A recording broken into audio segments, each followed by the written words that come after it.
Olá, sejam todos bem-vindos. Hoje nós vamos falar de um livro de Viktor Frankl. Viktor Emil Frankl, Um Sentido para a Vida. Psicoterapia e Humanismo. Esse é o livro. Esse livro é muito usado em cursos de introdução à logoterapia. Na contracapa, no verso, ele vai falar o seguinte: um sentido para a vida. Em Um Sentido para a Vida, Viktor Frankl retorna ao humanismo que fez do Em Busca de Sentido um best-seller no mundo todo. Em nossa época de falta de sentido para a vida e de despersonalização, o Dr. Frankl levantou uma voz solitária e forte contra a falta de dimensão humana na psicoterapia. Neste livro, ele refuta o pseudo-humanismo, que invadiu a psicologia popular e a psicanálise, e pela explicitação das mais significativas características humanas, ele revigora a área com muito humanismo, ao mesmo tempo que preserva as tradições inestimáveis, tanto da análise freudiana como do comportamento. Olha que interessante. Ele vai trazer nesse livro assuntos como o grito não escutado por um sentido da vida, o desejo de sentido, um sentido para a vida, determinismo e humanismo, crítica do pandeterminismo, crítica do puro encontro, quanto à humanística e à psicologia humanista, a desumanização do sexo, sintomoterapia, um psiquiatra vê a literatura moderna. Também o esporte, o ascetismo de hoje, temporalidade e mortalidade, um ensaio ontológico, e aqui ele faz uma reflexão muito bacana, trazendo para nós uma reflexão muito interessante. Depois tem a intenção paradoxal e a de reflexão, que são duas técnicas de intervenção muito usadas dentro da logoterapia. E aí vem os capítulos que são já desde o prefácio, aqui é o prefácio. Desde o prefácio você já vai fazendo um monte de anotações que mesmo no prefácio já traz coisas importantíssimas a serem estudadas. Aí o primeiro capítulo, que é o grito não escutado por um sentido, você já vai e traz marcações, porque ele vai estar falando aqui, trazendo assuntos como doenças do nosso tempo e logoterapia. Depois, porque ele traz lá na dimensão humana, das neuroses, ele vai trazer a concepção das neuroses sociogênicas, neurose de massa do nosso tempo, e vai se aprofundar nesse contexto. Aí já entra no vazio existencial, também traz bem detalhado a neurose da desocupação, vai falar que a compensação financeira, ou dentro de certos limites, a segurança social não bastam, o homem não vive apenas de bem-estar material, e aí se aprofunda aí, é muito rico aí, essa passagem, que ela está bem no começo, Aí ele vai chegar lá na tríade da neurose de massa, que ele vai buscar, vai falar aqui de testes que são ferramentas que foram testadas e criadas empiricamente por James C. Krumbaugh, Leonard Marulik, Elizabeth Lucas, Bernard Dansart, desenvolveram vários testes logoterápicos, como o PIL teste, o SONG teste, o Logo teste, a fim de verificar o grau de frustração existencial em uma dada população.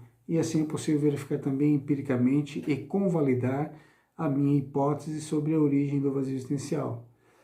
Olha só a riqueza dessa obra.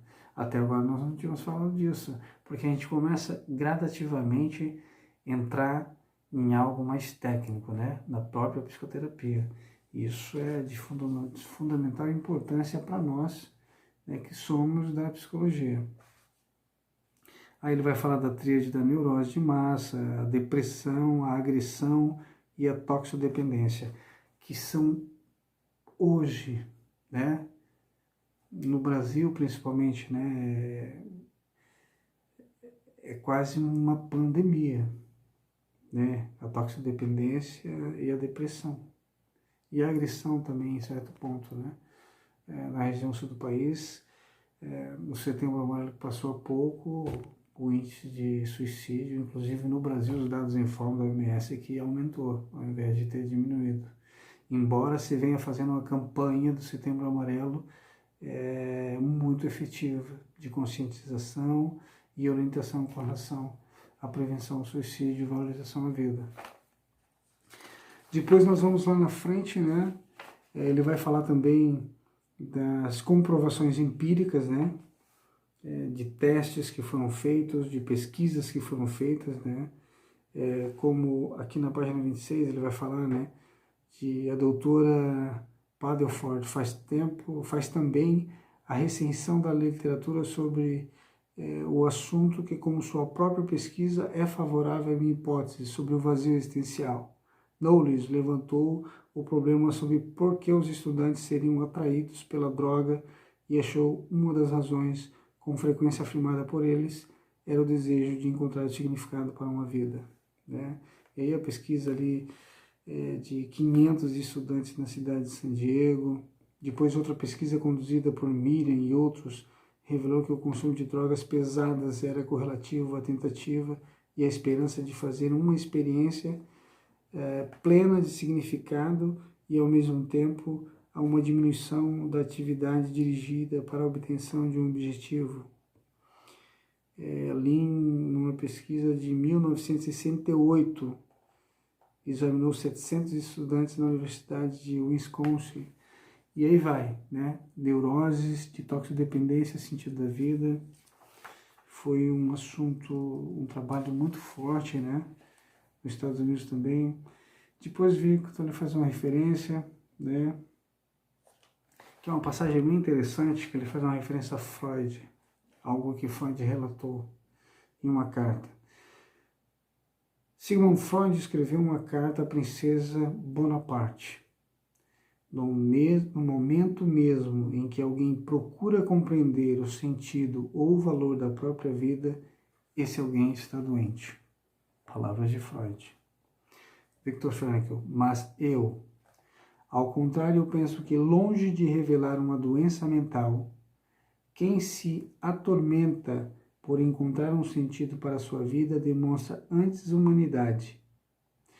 Não acontece que alguém seja neurótico por ter interesse na procura do sentido da vida. É isto sim necessário que seja um ser autenticamente humano. No final das contas, como já coloquei em evidência, a procura do sentido é uma característica distintiva do ser humano. Nenhum outro animal jamais se preocupou com o fato de que sua vida tivesse ou não significado, nem mesmo os gansos cinzentos de Konrad Lorenz, mas o homem, sim. Depois ele entra no outro capítulo, Desejo de Sentido, né? E aí que ele faz uma reflexão que ele diz, ao invés de reagir ou obedecer, o homem responde. Diz ele, essas teorias não levam em consideração o fato de que, na realidade, em vez de reagir ou obedecer, o homem responde. Isto é, responde às questões que a vida lhe coloca e, por essa via, realiza os significados que a vida lhe oferece. Lá na página 29. Olha quanto é profunda esse trabalho. E sem falar que a logoterapia ela é especialista em vazio existencial, né? O trabalho de Frankl foi profundamente em cima disso. Depois ele fala lá na página 31 do logoteste de Elizabeth Lucas, que foi Elizabeth Lucas que criou o logoteste, né? E aí vamos seguindo. Depois ele fala de Maslow, não explica, né? Quem nunca viu a teoria de Maslow, né? Quem fez graduação, em ADM, sabe exatamente do que eu estou falando, né? Então ele diz o seguinte, o que faz rir é sem dúvida a confusão entre meios e significados. Ainda que o alimento seja uma condição necessária para a sobrevivência, ele não é uma condição suficiente para dar sentido à nossa vida e superar a sensação de vazio e de inutilidade de nossa existência. A distinção de Maslow entre necessidades mais elevadas e mais baixas não explica o fato de que, quando as mais baixas não são satisfeitas, uma necessidade mais elevada, o desejo de sentido, pode transformar-se na mais urgente de todas. É de uma profundidade incrível. Concluir que a necessidade de um sentido é independente das outras necessidades, daí se deduz que a necessidade de sentido não pode ser reduzida às demais necessidades, nem delas extraída. Foi provado empiricamente por Elizabeth Lucas, para citar Albert Einstein. O homem que considera a sua vida sem sentido não é simplesmente um infeliz, mas alguém que dificilmente adapta-se à vida. Não se trata apenas do sucesso e de felicidade, mas sim de sobrevivência. Na terminologia da psicologia moderna, o desejo de sentido é um valor de sobrevivência. É essa lição que eu tive de aprender nos 3 anos passados em Auschwitz e Dachau, restando iguais às demais coisas. As coisas mais idôneas para a sobrevivência nos campos eram as orientadas para o futuro, para uma tarefa ou para uma pessoa, que durante a espera eram projetadas no futuro, e para um sentido da vida que no futuro iriam realizar.